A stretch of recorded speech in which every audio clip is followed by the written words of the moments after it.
souhaité qu'on se retrouve dans ce village. En réalité, j'ai un certain nombre d'îles et toute la zone, une grande partie de la zone de Foundiougne que nous alimentons en électricité.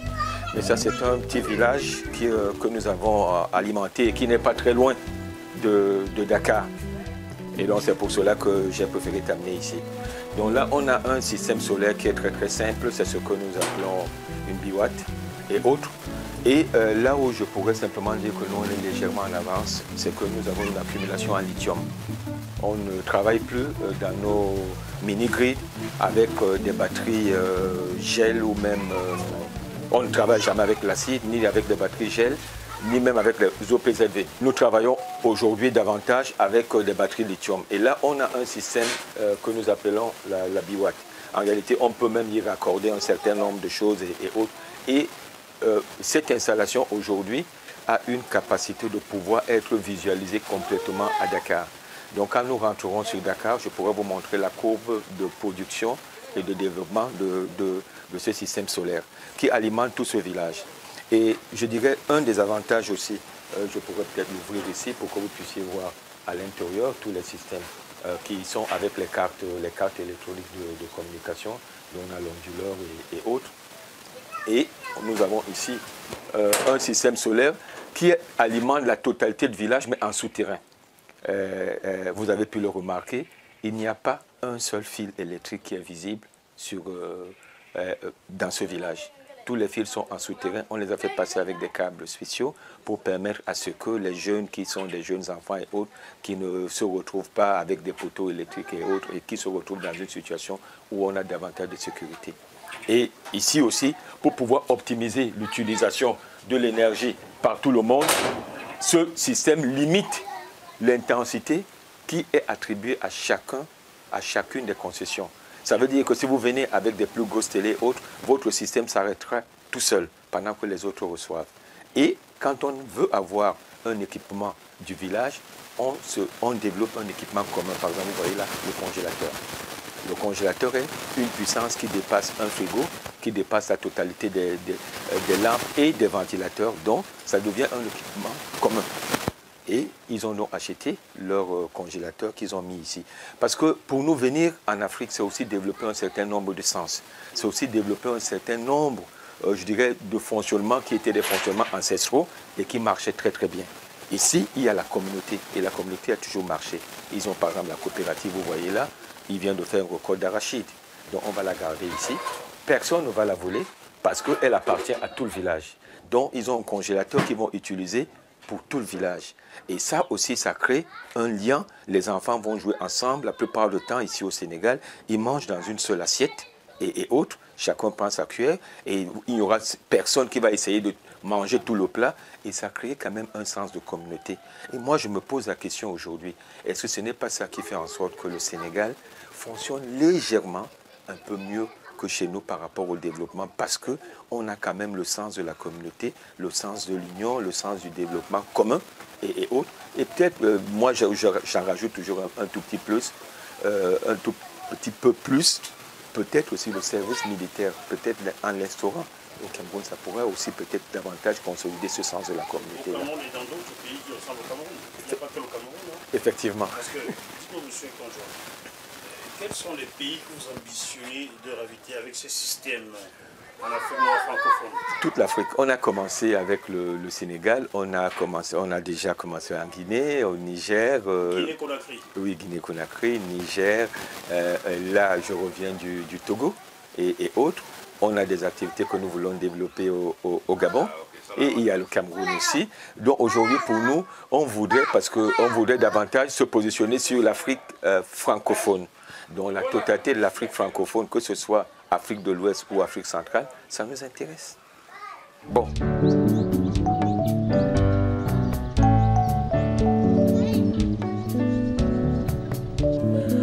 Oui, effectivement, quand on a vu dans le système, en réalité, c'est un peu le cœur. Le plus important aujourd'hui, c'est donc qu'est-ce qui apporte cette énergie. Donc voilà par exemple l'installation solaire que vous voyez là, qui a été faite avec, je dirais aujourd'hui, au niveau technologique, les derniers types de panneaux, les plus puissants, parce qu'on n'est plus dans les 200, on est plutôt là à 390 watts, le panneau solaire 72 cellules, donc c'est vraiment les panneaux les plus avancés. Vous pouvez voir les systèmes de fixation, par exemple. Ce genre de système de fixation sont des systèmes de fixation actuels qui sont utilisés même pour les parkings. Ça veut dire que toutes les sociétés qu'on pourrait retrouver dans la majorité de nos grandes compagnies et autres pourraient maintenant avoir des parkings qui sont couverts directement par le solaire. Et qu'est-ce que cela apporte comme avantage? On produit l'énergie et on protège les voitures. Donc vous pouvez voir par exemple les systèmes de fixation, c'est les systèmes K2 par exemple, les systèmes de fixation K2 qu'on utilise même dans les plus grandes centrales solaires que vous pourrez rencontrer. Nous, on essaye de faire des équipements ou bien des installations avec les derniers matériaux et le dernier matériel qui permet d'avoir des équipements non seulement solides, mais qui sont économiques et qui ont des rendements et une efficacité assez appropriée. Vous voyez par exemple toutes les fixations pour réduire le poids, tout est ici en alu. Parce que nous sommes dans une zone qui est quand même une zone marine avec l'océan Atlantique qui n'est pas loin et dont on a l'atmosphère est salin. Donc à cet égard, il y a beaucoup d'oxydation. Se retrouver avec du fer et des métaux comme cela, c'est réduire la durée de vie de notre centrale. Donc on ne travaille qu'en alu. Vous pouvez voir toutes les fixations et autres font en sorte que nous avons vraiment un équipement de très très grande qualité. Et à tout point de vue, mais surtout durable. Parce que le plus important, ce n'est pas de l'installer et qu'il fonctionne 2 ans, c'est que les panneaux solaires qui ont une durée de vie de 25 ans puissent vivre toute leur vie jusqu'à la fin et peut-être le jour où on veut les remplacer, qu'on puisse les remplacer très très facilement, d'où les systèmes de fixation. Il y a quelque chose qui me turlupine quand même. La hauteur de ces installations est de combien? Là, on a fait une hauteur au plus bas de l'ordre de 2 mètres et au plus haut de l'ordre de 2,60 m par rapport à la pente, puisqu'on avait pris une pente qui était entre 10 et 15 degrés. Ce qu'il y a aujourd'hui, on peut le faire beaucoup plus haut ou beaucoup plus bas. Ça dépend exactement de ce que nous souhaitons. Ici, on l'a fait à ce niveau parce que c'est aussi la place centrale du village. Quand il fait extrêmement chaud, et là actuellement les gens sont partis au champ. Quand ils vont revenir, si vous revenez ici vers 17 h, vous allez voir que toutes les femmes seront ici en dessous. C'est là où elles vont faire leur petite tâche, je dirais, du petit village. Les enfants vont jouer à côté. Ça devient aussi une place du village. On aurait pu le faire plus haut. On pourrait imaginer que des enfants adolescents qui s'amusent à toucher les câbles. Si quelqu'un qui vit dans ce village vient détruire ce qui a été fait ici, ça montre exactement que peut-être que l'équipement n'était peut-être pas assez important et intéressant pour eux. Cet équipement est là déjà depuis, ça fait quasiment 9 mois que nous l'avons installé. Il fonctionne toujours. Pas un seul câble n'a été touché. Et vous pouvez voir la totalité des maisons sont illuminés. Vous pouvez voir, ils ont des lampes extérieures qui sont complètement en LED. Il y a des projecteurs et autres qui permettent d'éclairer la place du village. Donc ici, à partir de 19 h, vous allez voir tous les enfants qui vont venir au niveau de la place centrale du village. Et cette lampe peut être allumée par hasard? Je pourrais vous montrer à peu près l'installation intérieure. Vous voyez, ils ont une antenne satellitaire avec les télés que je vous ai présentées la dernière fois, qui leur permettent de pouvoir avoir, je dirais, un décodeur intégré, dont ils ont le satellite. Certaines même peuvent prendre Canal+, et autres. Et la seule chose, vous avez ici, la totalité, c'est des lampes LED avec des installations électriques et autres.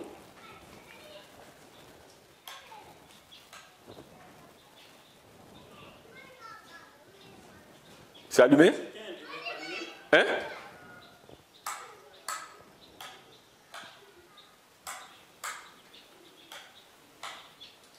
C'est bon? Bon.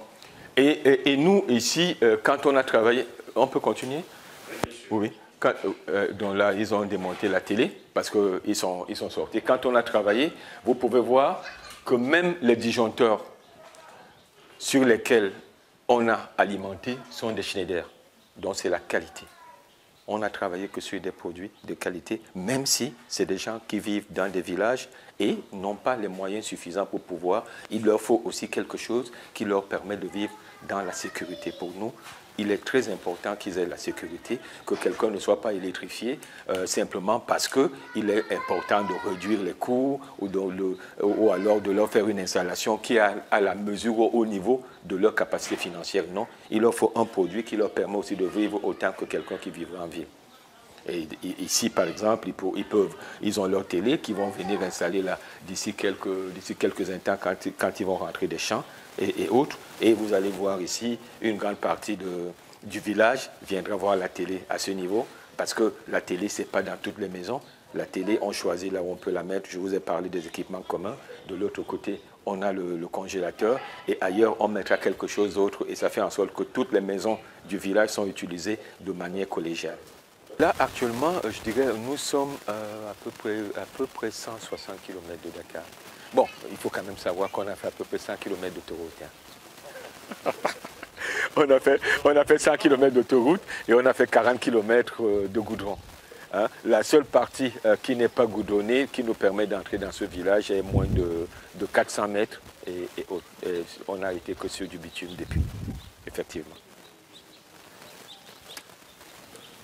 Mais je pourrais aussi vous dire, vous savez, nous faisons nos plus grandes installations et autres au niveau de l'électrification rurale en dehors de notre concession, c'est dans la zone de Matam où on a énormément installé les systèmes solaires. On est à peu près à 600 km de Dakar, hein. 600 km à peu près. Et là aussi, jusqu'au bout, ce n'est que du goudron. Donc à peu près 200 km d'autoroute jusqu'à Touba. Et après, vous avez la route nationale de Linguère, qui est toute droite. Ça me rappelle ma jeunesse quand j'étais au nord du Cameroun. Ça me rappelle la route Garoua à Maroua et même la route Maroua à Kousseri, où vous pouviez faire 20 km sur une ligne droite. Et elle est comme ça, la route de Linguère. Et c'est de l'autre côté, hors du petit village, il y a la mosquée qui, elle aussi, est complètement illuminée et qui aujourd'hui permet aux gens de pouvoir aller à la mosquée facilement dans la soirée sans difficulté. Et quand vous voyez la cuisine, ça nous rappelle nos cuisines au Cameroun. La paille et autres, c'est vraiment une vie qui est exactement identique à la vie qu'on retrouverait dans le pays. Monsieur le patriarche, Oui. Ça va, monsieur. Oui, très bien, merci. Ça va, oui. Oui. Ah, oui. bonjour monsieur. Bonjour, monsieur. Comment je dois vous appeler? Dembasso. Monsieur Dembasso. Oui. Alors, depuis que ILML a installé les panneaux solaires ici, vous avez l'électricité comme si vous étiez au centre-ville de Dakar. Oui. Je suppose que vous êtes très satisfait. Très bien, très content. Avant, vous viviez comment? On vivait ici sous un nuage noir. Non, non. Rien de lumière. On ne cherche pas de téléphone portable. On marche jusqu'à Sambaye. Mais maintenant, le téléphone c'est ici. Télévision, il y en a. Il y en a des frigos, on consomme de glace. Nous sommes très contents. Vous êtes content donc de connaître ce monsieur? Très contents. Toujours, nous sommes très contents. Vous savez quel est son pays? Celui-là, Oui. son pays, lui, Oui.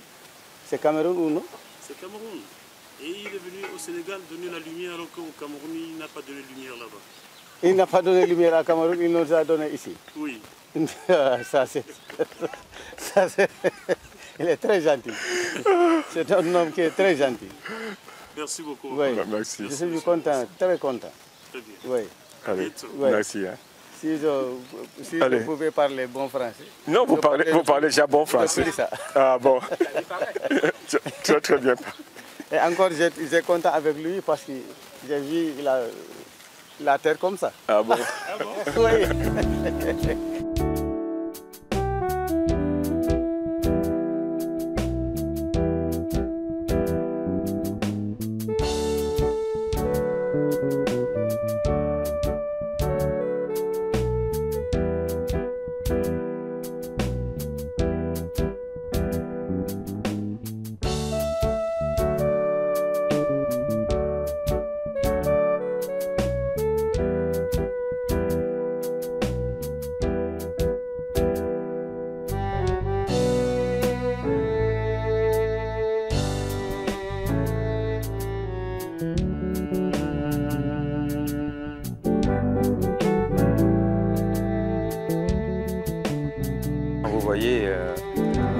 traversé une zone qui était beaucoup plus fortement habitée et là nous nous retrouvons un peu comme dans certaines régions de certains pays où on a des maisons qui sont complètement isolées.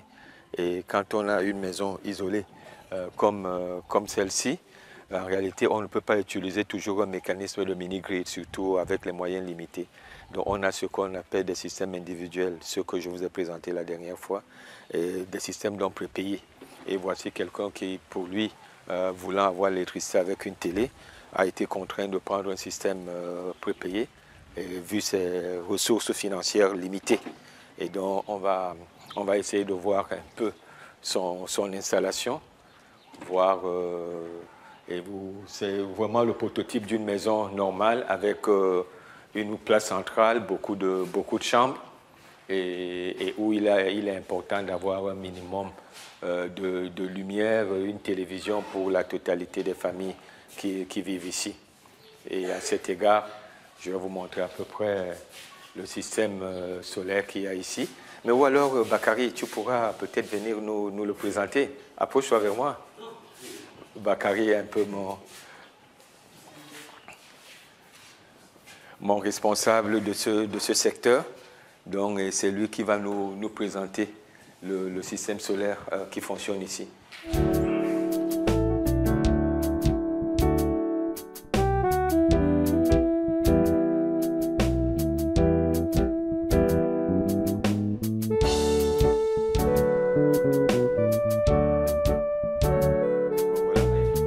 On se retrouve, ils peuvent avoir leur télé. Et c'est toujours sur le football et autres. Ah oui, donc ils ont plein de sans lumière. Ah bon? Oh. Oui. Ici, donc, ils n'ont pris que le kit. Le kit télévisuel. Télévisuel, Oui, avec le chargement de leur téléphone. Oui, effectivement. Mais pas d'électricité. Non. Merci aussi.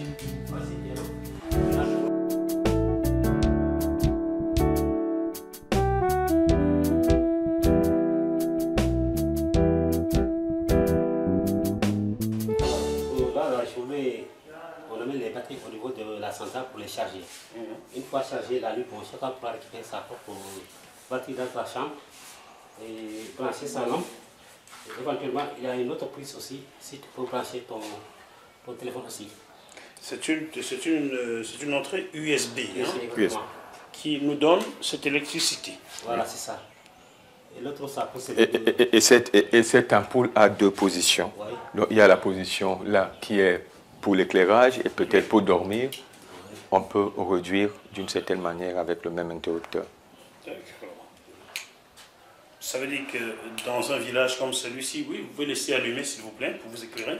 Dans un village comme celui-ci, chacun peut se procurer ce kit et avoir une ampoule chez soi et pouvoir charger son téléphone. Ouais. Est-ce qu'en plus d'une ampoule, rien que sur cette batterie, on peut avoir un autre équipement, ventilateur ou quoi que ce soit? Non, en réalité, il est préférable que le ventilateur soit installé et comme la télé sur le routeur complet. Parce que ça, c'est uniquement pour l'éclairage un peu décalé de là où se retrouve le routeur. Il était important d'avoir un système modulaire. Vous voyez comment cette maison est disposée. S'il leur fallait passer un câble électrique, des câbles électriques pour alimenter la totalité des chambres à partir de, je dirais, de leur TGBT, il y aurait un problème. Donc, qu'est-ce qui se passe? C'est qu'ils se retrouvent maintenant avec des ampoules qui peuvent être complètement déconnectées. Surtout qu'il faut savoir qu'ici au Sénégal, deux fois même dans une concession, il y a plusieurs maisons qui sont complètement séparés. Donc on se retrouvera avec des coûts prohibitifs pour faire le réseau, pour connecter ces différentes maisons-là. Donc pour nous, il fallait réfléchir un peu plus que les autres et avoir un système beaucoup plus modulaire. Ben, en tant que reporter, j'ai envie de dire merci à Ilemel d'y avoir pensé. Oh, d'autres, je crois que d'autres y pensent aussi, mais bon, nous on a quand même essayé d'y penser ici. Et je crois qu'aujourd'hui, au niveau de cette zone, nous sommes les seuls à avoir des systèmes aussi modulaires et qui aujourd'hui plaisent énormément à la population. Bakary, depuis combien de temps travaillez-vous avec Ilemel? Juste 1 an. 1 an. Oui, juste. Vous êtes originaire de cette zone-ci? Ouais. Voilà pourquoi vous avez Vous privilégiez votre zone. Ah oui, donc bon. Donc là, c'est ma zone, c'est aux alentours de 15-20 km de chez moi. Donc c'est pas loin. Par contre, dans les autres localités un peu plus éloignées, j'ai plus de techniciens là-bas. Donc il faut les stations. Alors, est-ce que le patron Vincent Konjok est bien avec vous? Vous dites la vérité, hein? Il est bien avec vous? Il est bien quand même. Hein? Il est bien quand même. Quand même? Non, il est bien. La paye est bonne, hein? Oui. Hein? Ouais. Vous ne changerez pas pour un autre métier? Ah non, non, non, non, non, non. Merci beaucoup, Bakary. C'est bon.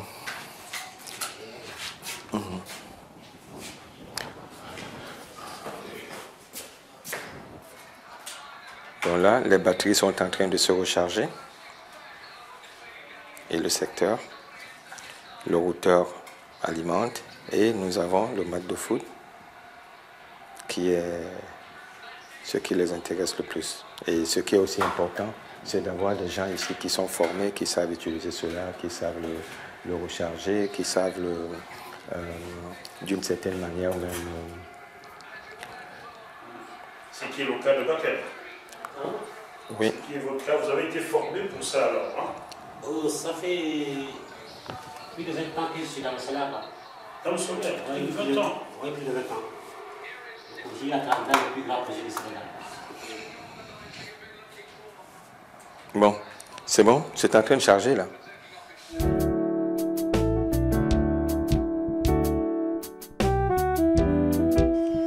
Vincent Konjok Olu, on voit une parabole sur une autre maison de ce village.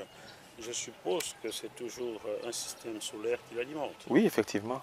Effectivement, une grande partie des maisons ici sont alimentées par le solaire et autres, chacun a sa petite parabole où il peut avoir son réseau satellitaire et pouvoir voir la télé. Et effectivement, c'est la seule solution qu'ils peuvent avoir, c'est le solaire. Et se retrouver aussi loin, on a fait à peu près 3 km du centre du village. Une ligne ici leur coûterait une somme qu'ils ne pourraient supporter. Donc ils sont obligés de se rabattre au solaire. Et avec ça, ils vivent bien. Ils vivent très bien. Et en plus, je vais même vous dire une chose. C'est que là, nous travaillons, les lampes, la télé et autres, c'est des systèmes qui sont en courant continu 12 volts. Donc ici, il n'y a aucun risque d'électrocution. Ah bon? Zéro risque d'électrocution. On travaille en 12 volts, courant continu. Donc vous n'entendrez pas dans ces villages que quelqu'un est mort parce qu'il y a une électrocution électrique et autres. Non, je suppose que les panneaux solaires sont posés au-dessus des tours. Hein? Oui, effectivement, les panneaux solaires sont au-dessus des toitures. Malheureusement, on ne peut pas, pour ici, les voir, dans la mesure où il faudrait monter. Mais ils y montent quand même parce qu'il faut les nettoyer de temps en temps avec la poussière et autres. Il est important de pouvoir les nettoyer.